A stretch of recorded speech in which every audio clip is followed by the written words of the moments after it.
96 FM Merkuri Surabaya. Informatif, inspiratif.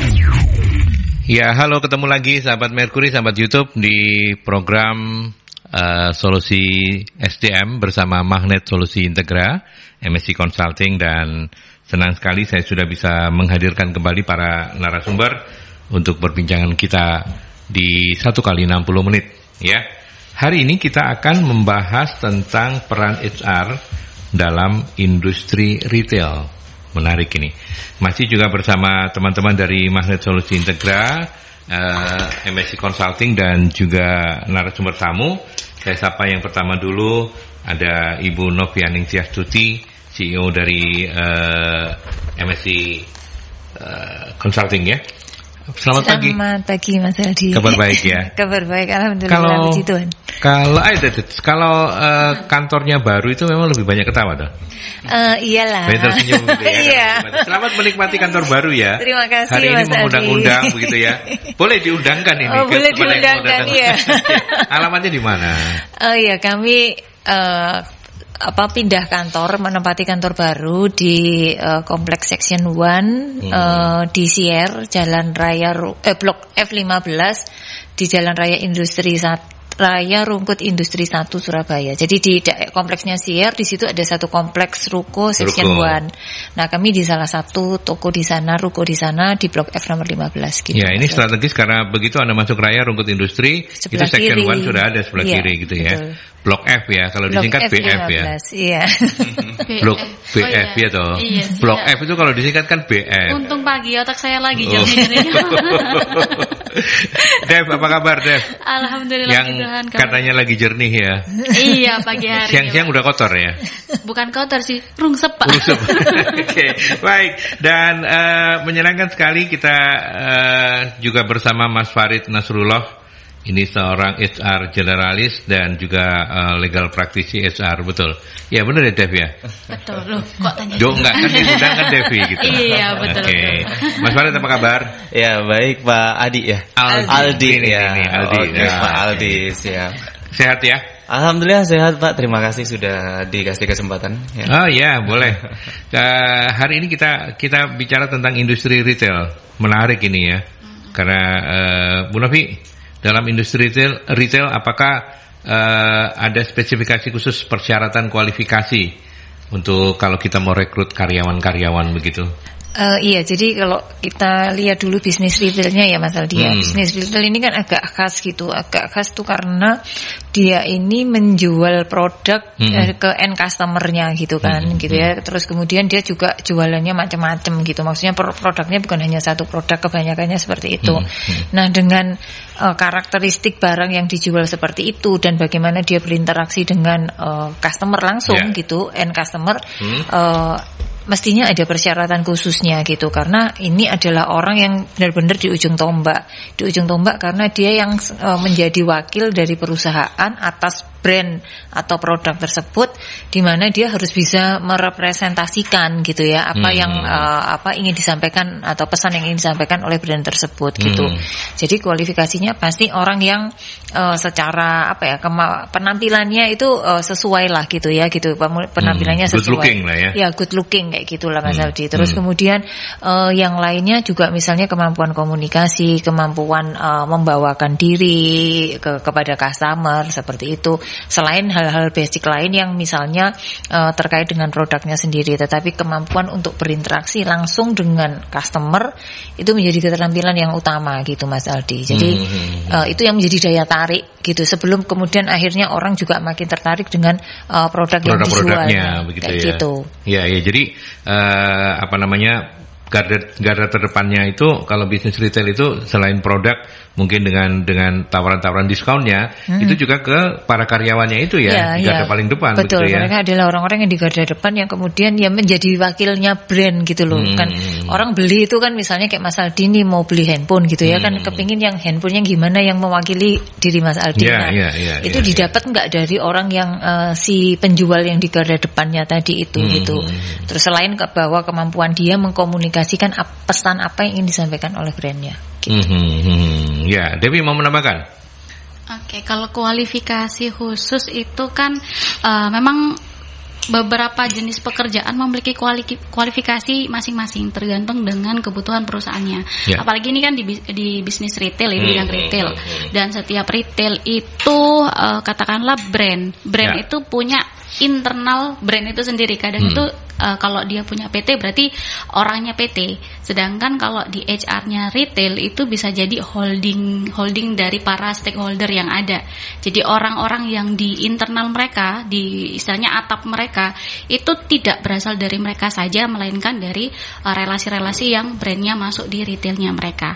Nah, itu gimana caranya untuk istilahnya membersatukan kualifikasi yang tujuannya satu, yaitu meningkatkan pembelanjaan ya, pemasukan atau omset di masing-masing brandnya. Nah, itu gimana caranya HR untuk ngatur, oh brand ini nih karena dia laku keras, dia harus ditambahin skill apa lagi. Dan itu nyampeinnya nggak langsung ke karyawannya, melainkan di stakeholdernya. Jadi kan antar industri nih. Nah, ini yang paling menarik, dan itu kualifikasi yang harus ditambah di bidang HR sendiri dan dimasukkan nanti wawasannya di karyawan atau calon karyawan yang akan di-hire. Itu kalau menurut Devi apa model-model untuk display itu juga harus dikuasai oleh HR atau itu bidang yang lain? Kalau display per produk boleh paham ya, HR-nya boleh paham, boleh. Tapi kalau nggak paham banget ya jangan ya. Yang namanya HR itu harus tahu apa yang dinaungi dia. Kalau di HR retail ya mau nggak mau dia harus belajar dengan product knowledge tiap brand. Dia lebihnya apa, dia kurangnya apa. Nanti cara output ke customer itu seperti apa dia harus tahu. Kenapa? Dia nanti ketika ada katakanlah ada SP atau teguran ataupun konseling untuk di salah satu karyawannya brand, itu dia bisa sharing, dia bisa ngarahin dan sebagainya. Nggak serta-merta kita ngeraba ya, nggak tahu apa-apa produk terus gitu dia cuma ngasih ujangan dan sebagainya tanpa tahu yang ada di dalam brand itu. Ya, artinya ketika bukan cuma bicara kualifikasi ya, ketika bicara soal peran HR itu artinya bahwa HR di perusahaan industri retail itu bukan cuma mesti paham dengan orang yang di PT-nya dia, tapi juga stakeholder yang nitip barangnya ke retail mereka begitu ya. Nah, sekarang saya ke ke praktisinya gitu ya, praktisinya, ke pelakunya, ke profesionalnya gitu. Mas Farid, apa tantangannya gitu? Apa tantangan yang selama ini? Kan Mas Farid ada di industri retail ya? Iya, betul. Ya, sampai hari ini ada di industri retail. Dan apa tantangannya sebagai seorang legal praktisi HR di industri ini? Iya, oke. Kalau sebetulnya lebih tepatnya sebagai HR generalis secara umum ya Pak ya. Jadi secara legal praktisinya tidak sedemikian rupa sedalam itu, tidak. Cuman kalau kita nyebutnya seberapa tantangannya, memang bisnis retail itu dinamikanya luar biasa Pak. Jadi memang karena betul, jadi tadi kalau retail itu secara langsung kepada customer, kemudian yang kedua kita kedepankan service atau layanan secara langsung ke customer. Jadi kalau dibilang ujung tombak, otomatis hampir setiap hari, setiap minggu, setiap bulan, setiap tahun kita harus berubah-ubah. Kita harus baca situasinya, lapangannya seperti apa, kondisi yang terbaru, atau mungkin apa yang lagi up to date, apa yang lagi ngetrend, dan kita sebagai HR juga harus membaca itu. Jadi bisa mungkin kita harus sesuaikan manajemen sumber daya yang ada dengan tantangan yang terbaru terus-menerus tentunya. Seperti itu kurang lebih. Iya. Ketika menghadapi teman-teman SDM, ketika menghadapi para karyawan gitu, apa tantangannya kalau di industri ini, Mas? Luar biasa ya. Jelas di perusahaan lain pun mungkin sama, karakter yang berbeda-beda. Terus kemudian dari mana mereka juga personalnya seperti apa, lingkungannya seperti apa, kita sebagai HR juga harus sebisa mungkin kita masuk, bukan terlalu masuk, tapi setidaknya kita tahu karakter mereka dari belakang bagaimana. Ya, tantangannya luar biasa tentunya. Kita harus kenal secara personal, kita harus mengkondisikan mereka dengan baik, mengajak mereka seperti keluarga, memanusiakan manusia yang paling penting. Seperti itu, Pak. Dan saya juga melihat ada satu tingkat kesulitan yang soal kejujuran ya. Yeah. Karena kan di retail itu kan gampang ngendet ya. Apa itu kalau orang Surabaya bilang gitu ya. Gampang ngambil satu masuk atau apa atau dimakan gak kroso, bungkusnya dibuang gitu kan. Bisa aja gitu ya. Nah, apakah itu menjadi perhatian yang ekstra ordinary kah? Yeah. Atau gimana pengalaman selama ini Mas Farid? Tentunya selalu ada Bapak. Cuman memang bagaimana internal itu kita perbaiki terus menerus. Sistem itu kita SOP-nya kita tegakkan juga. Terus tentunya kan mungkin di beberapa perusahaan pasti ada divisi mungkin security-nya. Di situ juga harus kita bentuk polisinya. Sistem itu gimana ketika menangani terjadi hal-hal seperti itu baik dari internal karyawan maupun dari eksternal customer secara langsung. Iya. Nah, seperti itu. Artinya apakah pengalaman Anda ya Mas Farid ya? Apakah memang tidak bisa 100% bersih, clean sheet gitu nggak bisa ya? Tidak ada. Pasti ada yang nakal-nakal gitu ya? Pasti ada. Pasti ada ya. Selalu. Toleransinya sampai berapa persen biasanya? Kalau internal nggak begitu banyak ya. Kalau akhir-akhir ini mungkin sekitar 10%. 10% ya. Iya. Yang paling banyak memang dari eksternal langsung. Oh, dari eksternal? Iya, dari customer langsung memang. Oh, dari customer malahan dia. Customer yang nakal. Iya. Misalnya di retail itu Pak ada makanan terus bungkusnya di sini. Iya. Apalagi bisa dicoba jumlahnya banyak, diambil satu, ditutup lagi kan enggak apa-apa ya. Debbie suka kayak gitu toh? Nah, kayaknya best story gitu ya. Aja langsung takut loh dia. Berarti mau menambahkan sebelum saya ke iklan. Nah, ini soal pengelolaan SDM ini. Pengelolaan SDM kalau di bidang retail tadi sudah dijelaskan. Tadi itu mesti ada sistem ya Mas gitu biar biar bagaimanapun dan terutama karena ini tadi kan di garda depan dia bukan bawa ya tapi ada nilai barang yang kemudian menjadi tanggung jawab dia seperti itu. Jadi sistemnya itu juga harus baku gitu. Saya nggak tahu berapa persen toleransi kehilangan yang ini tadi secara dalamnya gitu. Tetapi itu tadi potensi-potensi terjadinya kehilangan benar-benar hilang atau dicuri atau dikuntit. Dintet gitu aja loh gampang ya. Dintet gitu itu selalu ada dan pastinya ada sistem penegakan sanksi ya terutama kalau misalnya secara ketahuan itu orang internal yang melakukannya seperti itu. Selain juga mungkin ada manipulasi ya Mas ya. Manipulasi itu maksudnya di bonnya itu enggak tahu lagi mana gitu. Iya. Betul. Di bon rata-rata. Iya, di bon ya. Internalnya di bon. Jadi menyangkut pelaporan memang dari bon itu kalau di industri retail. Ini bon-bon yang pengiriman dari ini ya, dari stakeholder ya, artinya dari Bukan. Dari bon apa ini? Misal penjualan langsung. Oh iya. Tersebut ya anggaplah kita beli 2 harga berapa, kita kurangi bisa harganya. Oh, iya. Macam-macam bon. Yang penting bon itu tadi kita. Tapi kalau yang misalnya ini disumbangkan ya 300 rupiah untuk kemanusiaan itu betul ya? Oh, kalau itu betul. Kita selalu kerjasama dengan lembaga. Oke. Ya nggak apa-apa sih cuma nanya. Beda retail pengalaman. Oh iya, boleh pengalaman dia. Debbie mau menambahkan? Enggak, Bu Nabi sudah cukup itu kira-kira. Sudah cukup. Jadi tadi itulah pasti ada faktor ini karena sebenarnya kalau tadi Mas Aldi menarik menyampaikan tentang kejujuran. Kejujuran itu rasanya kok kita pun orang HR ataupun atasan langsung meskipun memelototi gitu juga enggak bisa memastikan bahwa orang itu akan jujur gitu ya. Jadi karena jujur itu ada juga faktor kesempatannya. Gitu ya. Jadi kita mau jujur kerja baik terus sedang kepepet tadi sedang ada masalah terus kemudian ada sesuatu yang di depan mata kita yang berpeluang untuk membantu masalah kita yaitu bisa jadi dilakukan kan seperti itu. Kayak gitu Mas Aldi. Jadi sistemnya bukan hanya masalah kejujurannya. Ya, gitu. Apalagi jujur itu memang macam-macam ya. Ada jujur kacang hijau, ada jujur Madura gitu ya. Ya, oke, kita balik setelah pesan-pesan ya. News on the spot. Sajian informasi terkini hanya di Instagram @radiomercury96. Yang teraktual dari Mercury FM. www.mercuryfm.id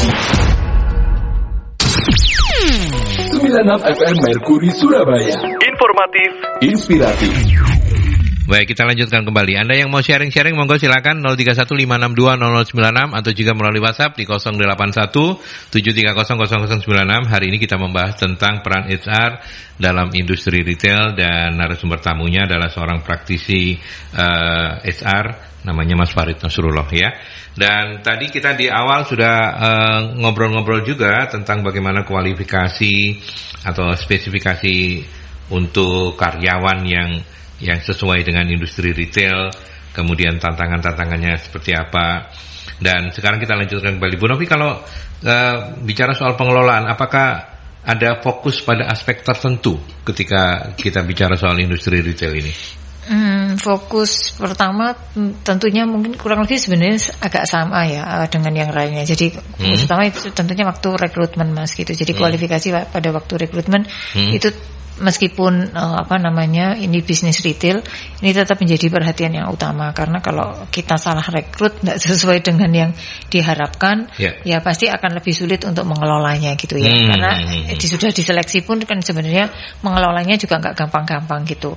Lalu yang kedua adalah di proses pengembangan mereka gitu. Proses pengembangan artinya pengembangan di kompetensi mereka, karena mereka ini kan itu tadi kemampuan human interpersonal skillnya gitu ya, itu sangat tinggi dibutuhkan gitu ya. Jadi kemampuan meyakinkan orang, terus kemudian menyampaikan sesuatu yang tetap terkesan profesional meskipun mereka ini sangat butuh jualan kayak gitu ya. Jadi pengembangan kompetensinya itu yang menurut saya itu perlu. Nggak tahu nanti sambil kita compare apakah ke Mas Farid seperti itu juga gitu.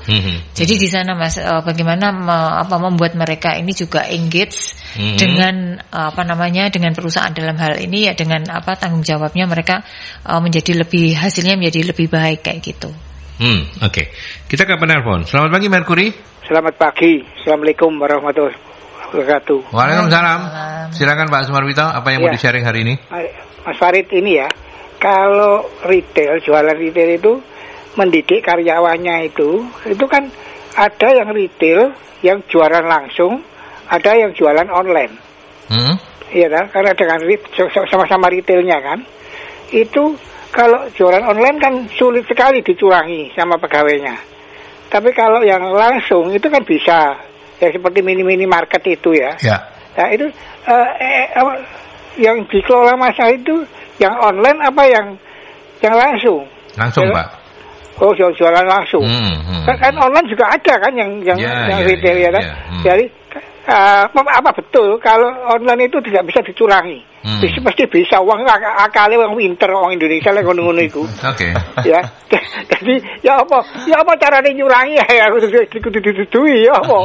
Ya, nah ini kalau itu retail itu mendidik itu apa sekarang masalah itu sudah ada yang jualan langsung, ada seperti mini mereka yang tersebar di mana-mana itu kan butuh strategi berganti-ganti juga kan. Iya kan? Ada sih nggak oleh ngangge bungkus plastik atau apa tuh macam-macam gitu. Ya, terima kasih. Assalamualaikum warahmatullahi wabarakatuh. Waalaikumsalam. Karena pertanyaannya ke Farid, monggo silakan Mas Farid dikomentari. Oke ya, coba saya jawab ya Pak ya. Jadi kalau memang saya pribadi kan pengelolaannya di bidang offline ya. Jadi langsung department store. Cuman betul juga sih. Kalau kata Bapak, online pun masih ada peluang gitu lah. Cuman kalau kita bicara sistem, apalagi kita di marketplace yang besar, itu mungkin secara sistem tidak bisa dicurangi. Tapi balik lagi mungkin pengelolaan perusahaannya. Jadi biar bagaimanapun bentuk usahanya itu online, tetap manajemen bisnisnya kan juga offline istilahnya seperti itu ya. Jadi dari offline itulah pengelolaan bisnisnya, manajemen perusahaannya bagaimana, harusnya tertata, kalau bisa mungkin dibentuk sistem yang rapi, terorganisir agar setiap ada kecurangan itu bisa kita deteksi mungkin. Mungkin secara gampang dari mungkin pencatatan yang biasanya itu buku mungkin kita coba kita digitalin gitu, atau mungkin kita kan banyak yang paling mudah mungkin Excel gitu mungkin. Atau mungkin cara training mereka dari sistem administrasinya mungkin ya Pak ya. Lebih dikontrol. Jadi fungsinya mungkin pemilik ya dari situ.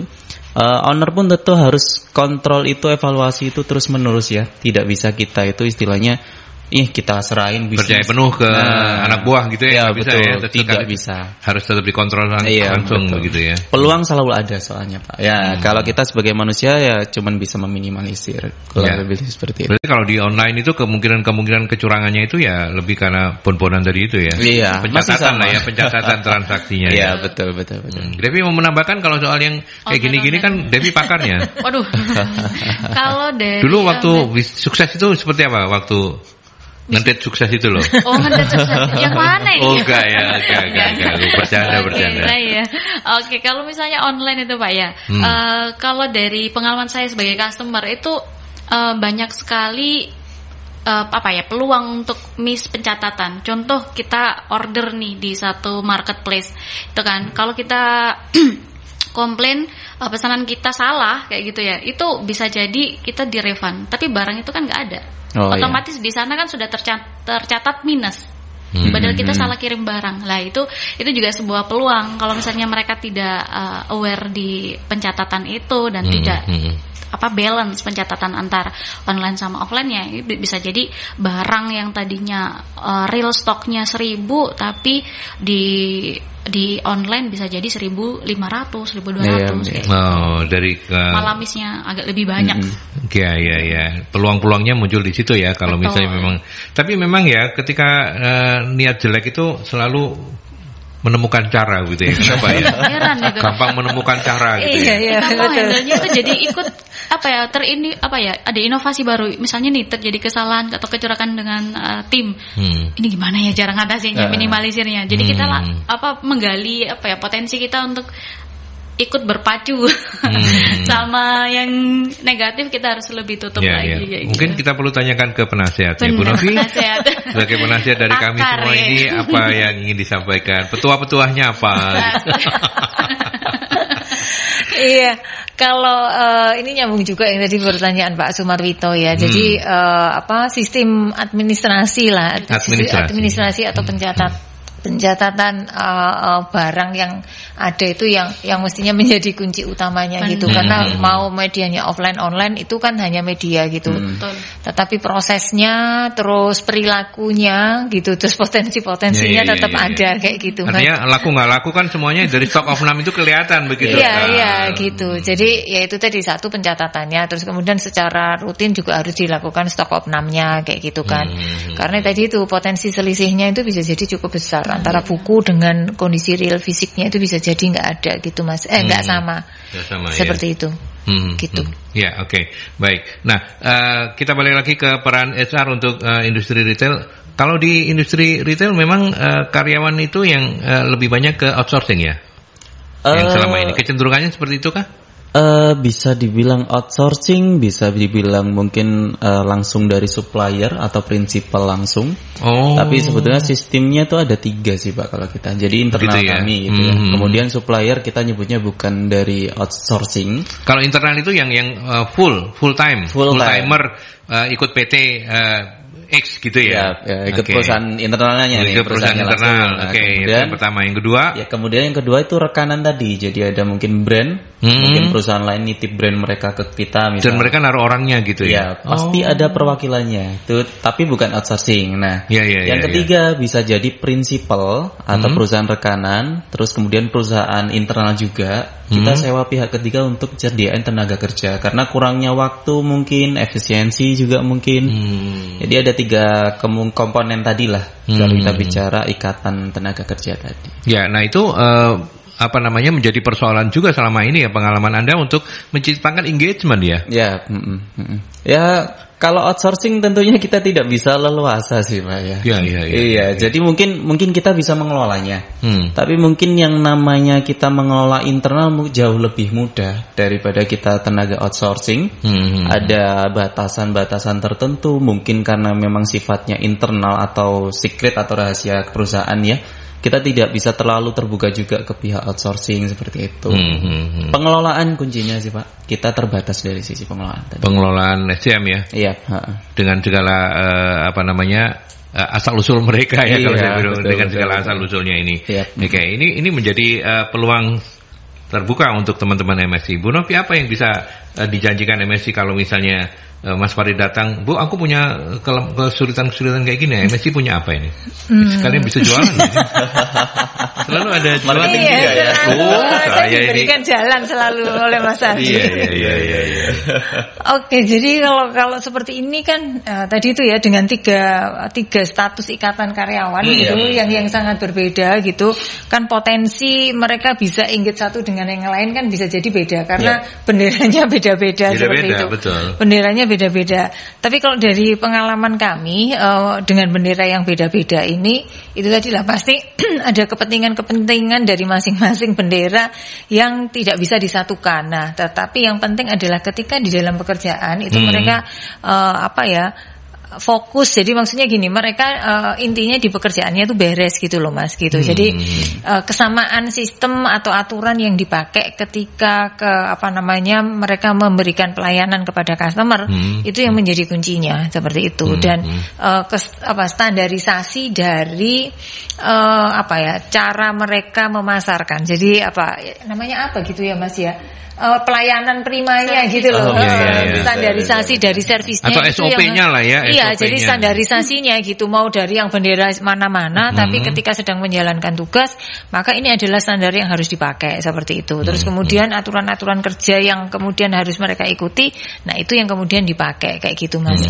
Jadi kalau misalnya ini kami diminta untuk itu ya, pelatihan yang berkaitan dengan pelayanan prima yang customer service seperti itu, bagaimana berkomunikasi dengan baik, terus kemudian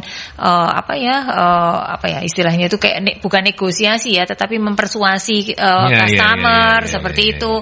Nah itu itu yang kalau dari kami jasa-jasa itu yang mungkin kami bisa bantu untuk mengatasi situasi yang seperti ini. Gitu, artinya sudah sangat siap lah ya untuk bisa mengatasi permasalahan. Siap banget ya. Mas Farid, sampaikan ke rekan-rekan sejawatmu, MSI siap untuk mengatasi kalau ada persoalan-persoalan seperti itu ya. Iya. Nanti saya kasih tahu nomor teleponnya ya. Nomornya dapat market juga ya. Iya, betul. Dev mau menambahkan, memperkuat Bos Novi. Asik. Kayak gitu memang Pak, kalau di retail itu kan kita nggak bisa otoriter ya kalau di internal industri retailnya itu kita nggak bisa menekankan kayak harus seperti ini enggak, cuman kita tuangkan di SOP yang istilahnya kalau kamu masuk rumah orang ya kan pasti ada aturannya. Begitu juga hubungan industrial, jadi ketika ada stakeholder yang masuk ikut istilahnya joint venture untuk jualan di suatu rumah retail, tadi dia juga harus paham SOP-nya seperti apa. Memang dia juga pegang SOP sendiri di internal perusahaan mereka, ada service customer-nya seperti apa, kemudian ekspresi mereka ketika menghadapi customer itu harus seperti apa, penjualannya ada omsetnya berapa. Kalau omset pure internal mereka, tapi kalau misalnya di retail itu istilahnya dicantumkan, jadi kamu harus jualan berapa, ya itu kita ikutin. Karena apa ya, mereka juga punya tolak ukur, barangkali dari omset tersebut bisa diukur tingkat keramaian atau tingkat minat dari customer ke retail tersebut itu seperti apa. Jadi ya ujung-ujungnya ya mutualisme lah Pak. Ya berarti kalau Bu Novi sibuk nanti Devi bisa mengatasi ya untuk jadi mewakili MSI ya, bisa ya. Lakukan dengan baik ya. Ada titahnya turun Pak. Oh siap. Kalau kantornya rame bisa ngantor di Citandui juga. Siap. Izin langsung. Toh kan setiap Selasa pagi dipakai sudah itu kantornya kita. Kantor kedua. Baik, saya sudah menampung beberapa pertanyaan dari sahabat-sahabat Merkuri, atau lebih tepatnya sebagai sharing dari sahabat-sahabat Merkuri. Saya akan bacakan nanti setelah kita break untuk pesan-pesan. 96 FM Merkuri Surabaya. Informatif, inspiratif. Oke, baik, kita sampai di sesi yang terakhir. Kita manfaatkan waktu. Bu Mira terrespon dengan apa yang kita diskusikan tadi soal kejujuran. Pertanyaannya, apakah SR saat rekrut karyawan baru ada tips khusus tentang kejujuran? Kita kok jadi familiar ya. Iya, karena mungkin sudah terlanjur dibahas. Akhirnya Bu Mira, yo cocok iki wis ditakokno mungkin loh ya. Terima kasih Bu Mira. Mas Farid, selama ini Anda rekrut pengalaman merekrut, kejujuran ada di posisi mana dan bagaimana kemudian. Saya tahu secara psikologis memang nggak bisa ya, mendeteksi kejujuran itu nggak bisa. Ya mungkin ya anak-anak psikologi yang lebih unggul ya Pak. Basicnya Farid bukan psikologi ya? Saya hukum. Iya. Cuman kalau dari basic pengalamannya memang sulit kita deteksi kejujuran. Memang kalau dari kita looknya aja kita udah dapet ternyata di belakang kita kalau udah masuk sebagai karyawan misal, ternyata masih banyak juga ditemukan itu tadi, error tadi masih banyak. Cuman kalau dari tahap rekrutmen kita pastiin bahwa mereka itu background dulu mereka itu baik ya. Kita lihat dari belakang ya, karena memang tahapan rekrutmen itu ada screening tadi Pak. Jadi disitulah kita bisa baca bagaimana dari mana mereka ini berasal itu dulu ya. Mungkin dari keluarganya, mungkin pengalamannya bagaimana, alasan mereka mungkin pindah kerja seperti apa, atau mungkin kenapa kok melamar ke kita itu alasannya bagaimana. Mereka kita sesuaikan dari mana mereka bisa menjawab juga. Jadi kesesuaian omongan, kesesuaian penyampaian dari mereka itu juga jadi kunci sih kalau di prakteknya sebagai HR generalis. Ya secara singkatnya seperti itu sih Pak. Ya.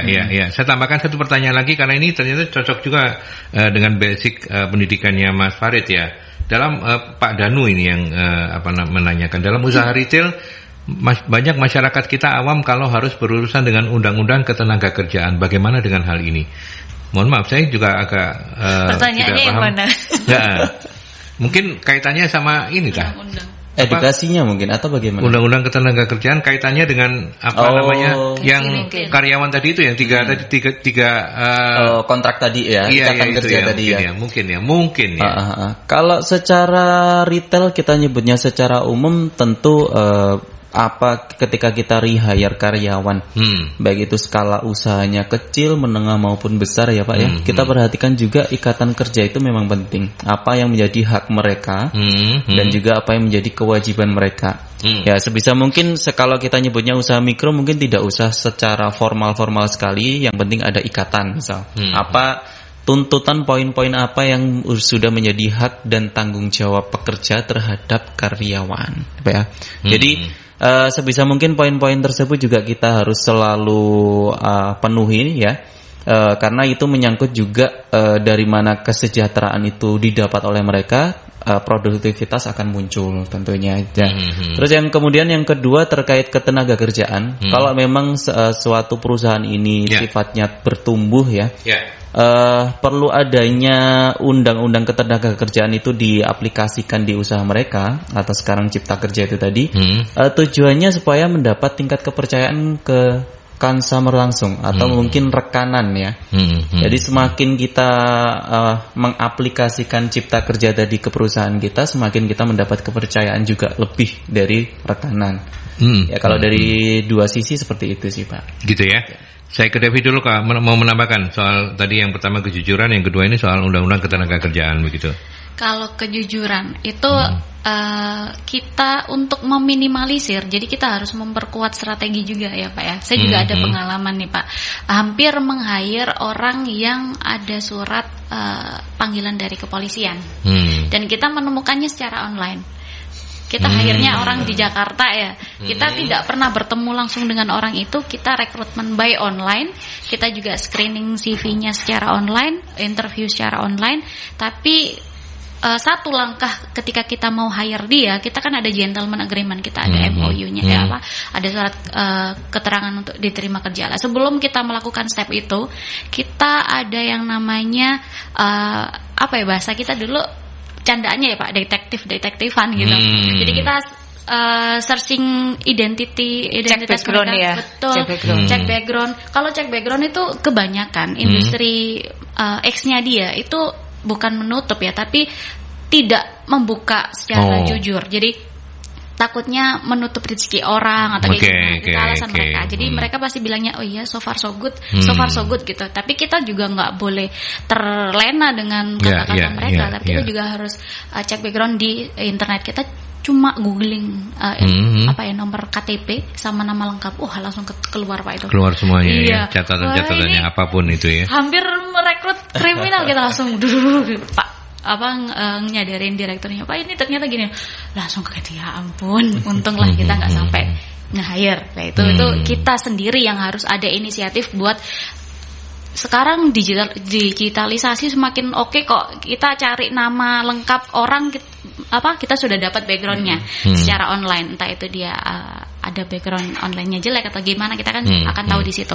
Dan untuk yang undang-undang tadi Pak, undang-undang kita ibaratkan label halal di suatu makanan. Saya juga itu sama ya, undang-undang sama ISO itu hampir sama. Jadi ketika kita mau masuk di rumah makan, kalau nggak ada label halalnya, apalagi kita di luar negeri ya kita sebagai seorang muslim takut untuk masuk.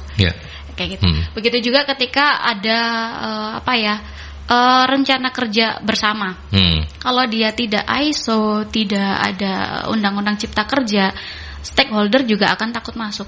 Karena apa? Ketika ada penyelewengan atau ada permasalahan bipartit dan sebagainya, itu kalau nggak ada yang namanya undang-undang sebagai acuan dasar legalitas, ya mereka juga takut ke bawah. Seperti itu. Oke. Sekarang Bu Novi. Ini kayak panelis ya. Waktu yang sama. Pertanyaan yang sama. 3 menit. Iya, jadi terkait dengan kejujuran Pak Danu ya tadi. Pak Danu. Tadi sudah dijawab. Kejujuran Bu Mira. Oh, Bu Mira. Kalau Pak Danu yang nanya undang-undang ketenagakerjaan tadi itu. Bu Mira tadi sudah dijawab sama Mas Farid dan juga Bu Dewi tentang itu tadi. Jadi ada berbagai cara yang sudah dilakukan, termasuk misalnya kita ya sudah pakai SKKB lah yang paling kuno. Yang paling kuno kayak gitu. Betul. Terus tadi itu sudah makin modern sehingga kita harus benar-benar inisiatif untuk mencari informasi di luaran gitu ya. Karena misalnya nih dulu zaman belum banyak internet, kita pernah merekrut juga salesnya sales rokok yang dia itu kanvas. Jadi kanvas itu bawa box, dia bawa barang. Coba kan rokok itu kan satu slopnya itu juga harganya sudah lumayan. Gitu. Terus kemudian dia ditempatkan di Kalimantan dan di sana ternyata dia sudah pernah 2 kali melakukan, pertama kali melakukan kayak semacam pencurian kayak gitu, tapi kemudian gagal, masih diokein. Kedua benar-benar mobilnya ditinggal, rokoknya dibawa semua gitu kan, seperti itu. Nah, ketika kebetulan waktu itu kami yang waktu itu di kantor lama saya, kami yang merekrutkan mereka sebagai konsultan, kita kliennya marah dong sama kita gitu, komplain kok bisa kayak gitu ya. Ternyata itu ada orang yang zaman itu ya benar-benar canggih, semua informasinya dia itu dipalsukan. Jadi dipalsukan itu KTP, KK, surat pengalaman kerja. Itu benar-benar kayak ditumpuki di tip X gitu loh, di tip X diketik ulang kayak gitu loh. Itu niat memang ya. Memang niat gitu. Jadi ketika akhirnya ini kita cek semua loh, ininya semua. Akhirnya kita cek di perusahaan yang ini, coba kita cari, waktu kita teleponin semua lewat kasus 108 kita cek, dan ternyata nggak ada nama orang itu gitu, nggak ada nama orang itu. Terus atau ada pernah dikeluarkan, dicek perusahaan lain, oh yang bekerja di situ istrinya gitu, karena di situ kan, karena di data itu kita juga ada nama istrinya gitu, istrinya kerja di sini, kita akhirnya ketahuan lah gitu.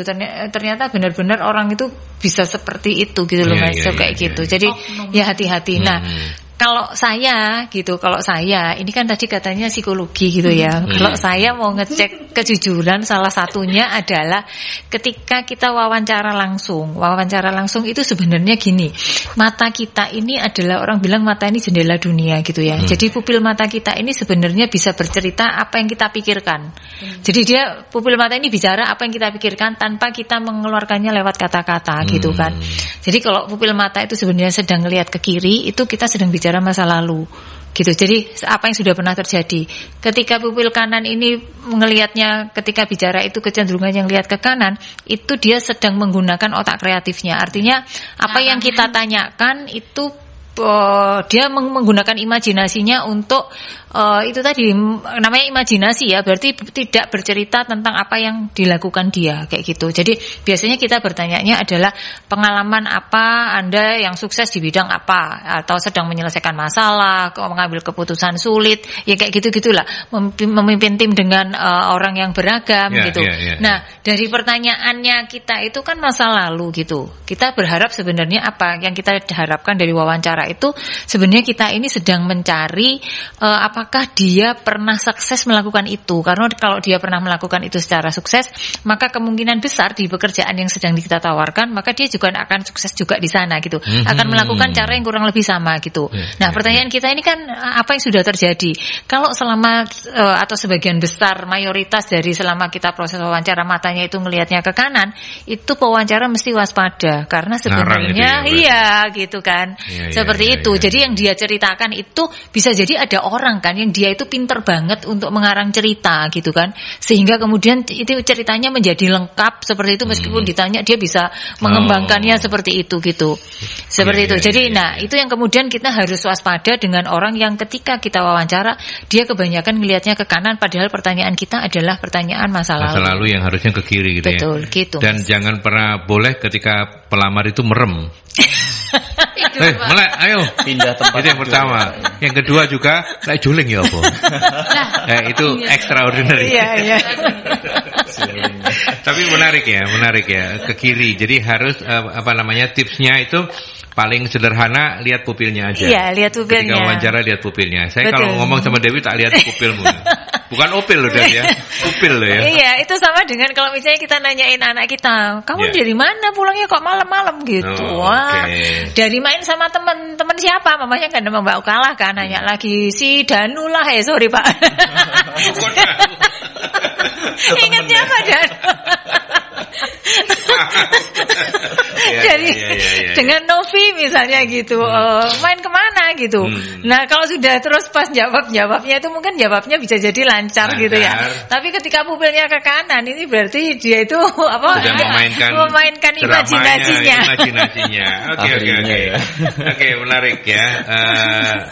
Kemudian ada Pak Bianto dan Bu Iva yang saya rangkum saja karena waktu ya. Kalau Bu Iva menanyakan bagaimana di bisnis retail ini untuk mengelola bekerja di hari libur, di hari besar, libur di hari besar. Seperti apa cara-cara efektifnya. Kemudian kalau Bu Iva itu karyawan yang tidak tertib. Jadi dua-duanya soal kedisiplinan dan soal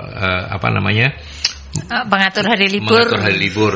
Ya. Terutama hari-hari besar. Ya. Mungkin ke profesionalnya yang pengalaman ya untuk ini ya. Langsung ya Pak ya. Iya, untuk persoalan pertama terkait pengelolaan hari libur tadi sih Pak ya. Kalau retail hampir rata-rata pasti di hari libur, dan mungkin di hari besar ya, itu pasti kita masuk. Karena memang pasar yang paling ramai di hari tersebut memang. Kita bicaranya market terlebih dahulu. Tapi kalau bicara pengelolaannya apa yang bisa kita tawarkan, mungkin ya kita ubah hari liburnya menjadi hari reguler ya, atau mungkin kita setting bagaimana liburnya, karena memang mungkin manusianya itu butuh libur bersama keluarga, mungkin waktu bersama keluarga ya kita setting 1 minggu gantian, terus minggu ke selanjutnya kita liburnya reguler, minggu ke depan ganti hari Minggu lagi, seperti itu. Cuman kalau mungkin lebih bisa lagi kita tawarkan di jam lembur kalau kita ada biaya tambahannya. Jadi liburnya mungkin tetap mungkin di reguler misal, tapi mungkin karyawan tersebut di keberatan karena memang ada mungkin peraturan ketenagakerjaan kan juga kita tidak bisa memaksakan, atau mungkin adanya perjanjian kerja bersama gitu.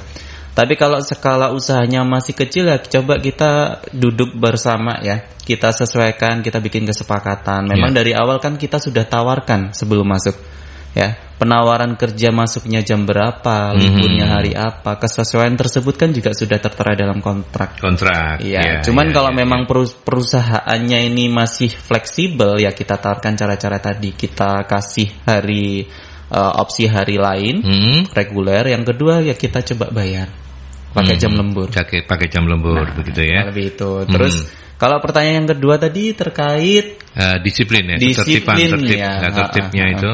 Ya, kalau tertibnya ini bicara punishment atau bicara ya punishmentnya seperti apa begitu? Ya, kalau reward and punishmentnya lah ya kira-kira mungkin. Oke, kalau reward yang terjadi di internal kami sih kurang lebih kalau ketika dia disiplin KPI-nya meningkat ya Pak ya. Kemudian kalau kita disiplin tentunya dari sisi KPI meningkat di pengelolaan kita secara sistem pun reward yang dia dapat setiap bulan dari segi insentif gaji juga naik. Iya dari situ. Tapi kalau mungkin skala usahanya masih sedang-sedang atau masih mikro gitu ya, ketika disiplin kita kasih apa gitu. Mungkin nanti kalau tercapai nih selama beberapa bulan disiplin terus ya, kita kasih reward liburan atau mungkin kita kasih uang makan kita lebihin atau bagaimana, macam-macam sih Pak. Kalau kita bicara punishmentnya ya kita balik lagi ke peraturan ya. Secara garis besar kalau di kami memang kita ikut aturan ketenagakerjaan, ada perjanjian kerja bersama juga.